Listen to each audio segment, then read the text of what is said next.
Pernah dengar kisah tentang pasar hantu Gunung Salak? Tempat di mana bau kemenyan bertemu kabut dan suara gamelan terdengar, tapi tak ada satupun manusia di sana. Mereka bilang, kalau kamu tersesat di jalur Gunung Salak dan tiba-tiba mendengar orang menawar barang, jangan jawab atau kamu takkan pulang selamanya. Di balik kabut itu, ada pasar yang tak pernah dijamah manusia hidup. 3 sahabat, Raka, Dio, dan Sari berangkat mendaki Gunung Salak di akhir pekan. Mereka ingin mencoba jalur baru yang belum banyak dilewati orang. Udara lembab, suara serangga malam mengiringi langkah mereka di jalur tanah basah. Penduduk lokal memperingatkan mereka, kalau kabut turun cepat, jangan terus jalan. Terkadang, yang kalian lihat bukan jalur sebenarnya, kata si bapak tua penjaga pos. Tapi Dio tertawa. Ah, cuma cerita kampung buat nakut-nakutin. Langit mulai gelap dan kabut turun perlahan menutupi pepohonan. Kabut tebal menyelimuti jalur, langkah mereka mulai pelan. Tiba-tiba, dari kejauhan terdengar suara gamelan samar. Suara itu terdengar nyata, seperti berasal dari balik pepohonan. Sari berhenti berjalan. Kalian dengar nggak? Kayak suara orang rame. Raka menyorot senter, kabut semakin tebal. Di kejauhan, tampak cahaya kuning seperti lampu-lampu warung. Ada tawa, obrolan, bahkan aroma sate terbakar yang menggoda. Mereka bertiga saling pandang, lalu melangkah mendekat. Semakin dekat, semakin jelas cahaya dan keramaian itu. Sebuah pasar malam kecil dengan tenda kain merah. Pedagang sibuk menjajakan buah, pakaian, dan perhiasan emas. Semua tampak nyata, terlalu nyata. Sari berkata lega, mungkin ini base camp warga lokal ya? Raka memperhatikan lampu-lampu di sekitar, tak ada sumber cahaya. Dan wajah para pedagang tampak kabur, samar diselimuti kabut.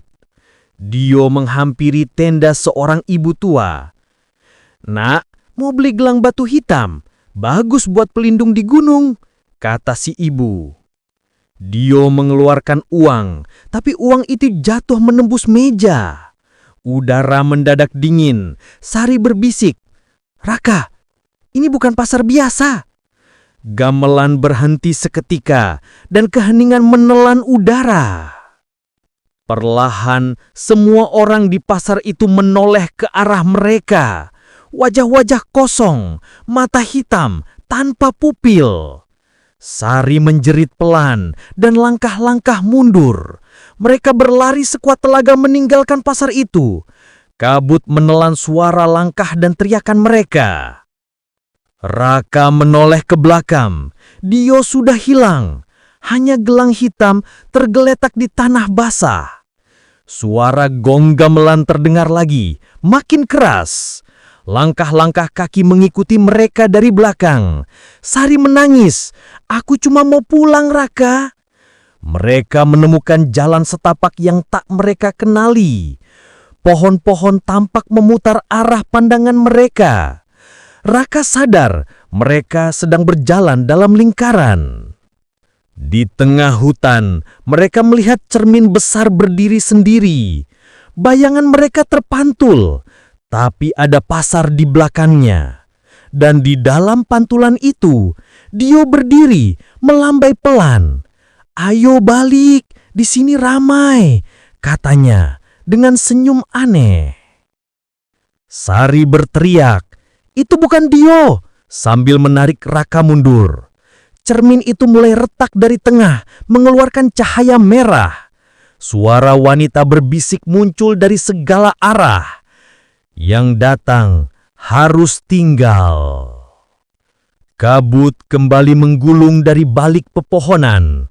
Raka menatap cermin itu terakhir kali sebelum memalingkan wajah. Raka mengingat pesan bapak penjaga base camp. Kalau tersesat, bunyikan lonceng kecil. Itu tanda bagi ruh penjaga.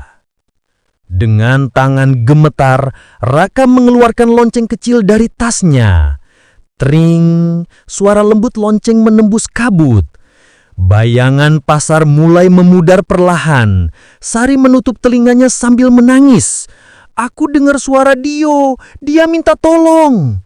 Tapi Raka tahu, itu bukan Dio lagi. Gamelan berhenti sepenuhnya, menyisakan keheningan mencekam. Fajar menyingsing perlahan, kabut memudar dari hutan. Raka dan Sari mendapati diri mereka di jalur utama pendakian. Para pendaki lain menemukan ia duduk diam di tanah. Raka memegang gelang hitam milik Dio yang dingin seperti batu nisan. Dio tak pernah ditemukan. Hanya jejak kaki berhenti di tepi jurang.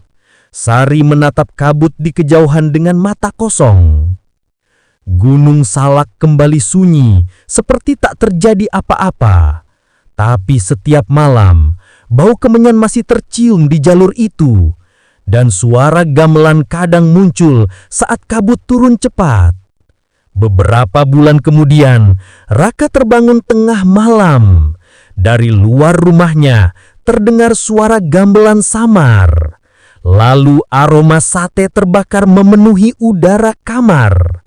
Raka perlahan mendekat ke jendela. Di kaca jendela terlihat bekas tangan basah. Bayangan Dio berdiri di balik kabut di luar rumah. Suaranya pelan. Raka, ayo balik ke pasar. Raka mundur, tubuhnya bergemetar ketakutan. Bau kemenyan makin kuat, menyesakkan dada. Suara langkah kaki terdengar di lantai rumahnya. Raka menutup mata, mencoba berdoa. Tapi suara itu berhenti tepat di belakangnya. Bisikan pelan terdengar di telinganya. Yang datang harus tinggal. Raka menjerit. Dan semuanya gelap. Suara gamelan kembali berbunyi.